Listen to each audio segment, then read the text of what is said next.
Hello everyone, once again welcome to our digital library. हम लोग national programmes cover कर रहे थे जो कि मेडिकल फील्ड में बहुत इंपॉर्टेंट है, चाहे आप किसी भी फील्ड से बिलोंग करते हैं मेडिकल में। तो बीएमएस में 3rd ईयर में दिया हुआ है ये टॉपिक स्वस्थ वृत्त में। मैं सिलेबस वाइज पॉइंट्स कवर कर रही हूँ। इसके पहले मैंने AIDS, leprosy, tuberculosis, PHC, family welfare programme, MCH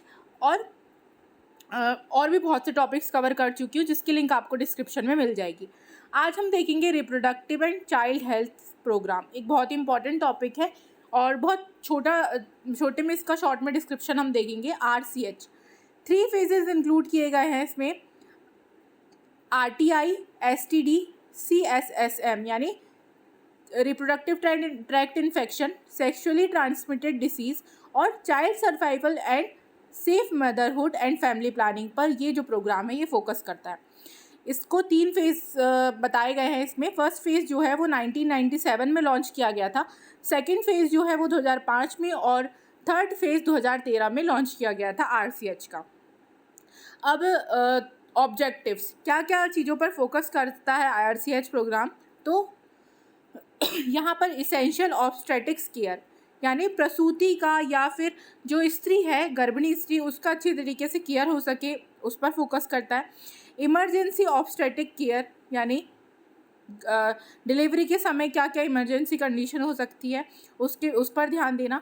24 hour delivery services MTP act 24 घंटे डिलीवरी की सुविधा उपलब्ध करवाता है और मेडिकल टर्मिनेशन ऑफ प्रेगनेंसी भी के एक्ट के थ्रू भी जो है अवेलेबिलिटी रहती है।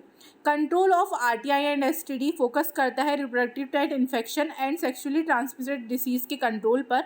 Immunisation and essential newborn care, जितनी भी वैक्सीन्स हैं जो कि मदर को प्रेगनेंसी से लेकर डिलीवरी होने तक और बेबी को फ्रॉम बर्थ से लेकर अप टू 16 ईयर तक जो भी वैक्सीन्स लगती है उस पर फोकस करता है RCH प्रोग्राम। और न्यूबॉर्न की केयर पर भी, इसेंशियल न्यूबॉर्न केयर पर भी ये फोकस करता है।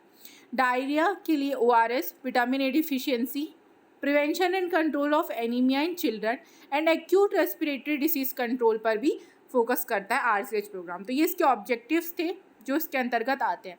अब यहाँ पर 3 फेज़ बताए गए हैं। पहले फेज़ के अंतर्गत हम child survival and safe motherhood, sexually transmitted diseases और रिप्रोडक्टिव ट्रैक्ट इन्फेक्शन पर फोकस करते हैं। सेकेंड फेज़ में जो कि 2005 में लॉन्च हुआ था, उसमें बेसिक एसेंशियल ऑब्स्टेटिक सर्विसेज, जिसमें हम डिलीवरी के समय अबाउट 3 से 4 नर्स को वहाँ मॉनिटरिंग के लिए रखते हैं। Emergency obstetric care second phase में लॉन्च किया गया। स्ट्रेटनिंग फर्स्ट रेफरल यूनिट यानी यदि केस बिगड़ रहा है तो तुरंत रिफ़र करने के वहाँ पर सिस्टम या फिर सुविधाएं होनी चाहिए। 24 आवर ब्लड अवेलेबिलिटी, जब 24 घंटे ब्लड बैंक ओपन रहे ताकि जिस भी समय ब्लड की ज़रूरत पड़े आप अवेलेबल करवा सकें। न्यूबॉर्न की केयर और सर्जिकल फैसिलिटी पर सेकेंड फेज़ पर फोकस किया गया। ये RCH प्रोग्राम का थोड़ा सा डिस्क्रिप्शन था। इसके अंतर्गत ही हम जननी सुरक्षा योजना 2005 में जो लॉन्च हुई उसके बारे में पढ़ते। इसका मोटिव था people to use government facilities for delivery. ये लोगों को मोटिवेट करता था कि आप घर में डिलीवरी करवाने की बजाय जो भी स्वास्थ्य केंद्र बनाए गए हैं वहाँ पर या फिर जो गवर्नमेंट फैसिलिटीज़ प्रोवाइड की गई है वहाँ पर आप डिलीवरीज करवाएं। Antenatal, postnatal and child care services, delivery के पहले, डिलीवरी के बाद और न्यूबॉर्न की जितनी भी केयर है उस पर फोकस किया था जननी सुरक्षा योजना ने। कंट्रोल बाय सेंट्रल गवर्नमेंट के द्वारा ये संचालित किया जाता था। प्राइवेट क्लिनिक्स भी इसके अंतर्गत हायर की गई। Safe abortion services are also provided.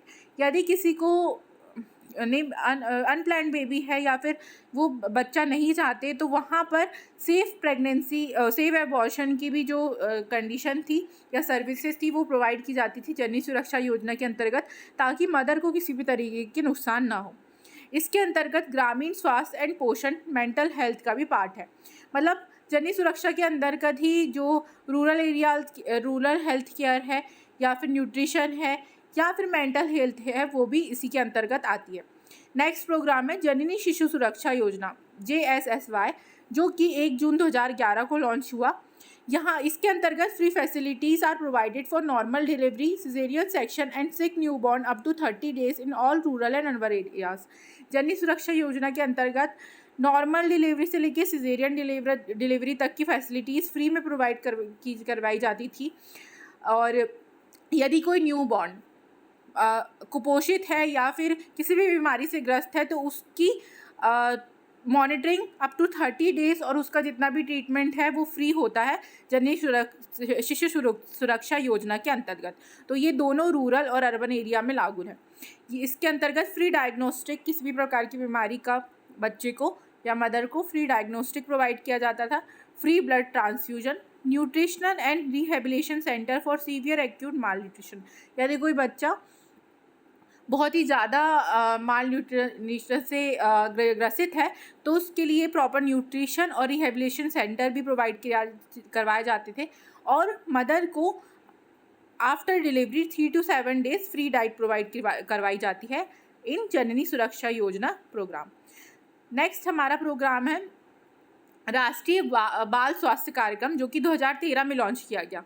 इसके अंतर्गत child health screening main objective था, जो ये फोकस करता है defect of birth and disease of children, deficiency condition and delay development with diabetes. यानी आप बोल सकते हो कि राष्ट्रीय बाल स्वास्थ्य कार्यक्रम 4D पर फोकस करता है। Defect of birth, disease of children, deficiency condition यानी किसी भी प्रकार की कोई भी न्यूट्रिएंट्स की कमी है बच्चे में, और डिले डेवलपमेंट विथ डायबिटीज़। तो 4D पे फोकस करता है। इसके अंतर्गत जो चाइल्ड हेल्थ स्क्रीनिंग है उसमें फैसिलिटी बेस्ड न्यूबॉर्न स्क्रीनिंग, यानी बच्चे के जन्म से लेकर जो भी उसमें उसके टेस्ट होने चाहिए, प्रॉपर स्क्रीनिंग होने चाहिए, अपगार स्कोर वगैरह, उस पर फोकस करता है। Community based newborn screening, community based newborn screening भी इसके अंदर इंक्लूडेड है। और 6 वीक से लेकर 6 ईयर तक के बच्चे तक जो है वो पूरी मॉनिटरिंग की जाती है, उसके पूरे हेल्थ का ध्यान रखा जाता है। ये जितने भी ऑब्जेक्टिव्स हैं वो राष्ट्रीय बाल स्वास्थ्य कार्यक्रम के अंतर्गत आते हैं। तो ये जो मैंने छोटे छोटे आपके टॉपिक्स थे ये कवर करवा चुकी हूँ, क्योंकि ये आपको स्पेशली 2 मार्क्स में लिखने को आएगा। और यदि आप RCH प्रोग्राम के अंदर भी इन सब तीनों प्रोग्राम को ऐड कर सकते हैं। Thank you so much. Stay connected with our digital library for more videos. आगे भी हम इसी तरीके से पूरा टॉपिक कवर करेंगे, तो हमसे सब्सक्राइब करना ना भूलें चैनल को। Thank you.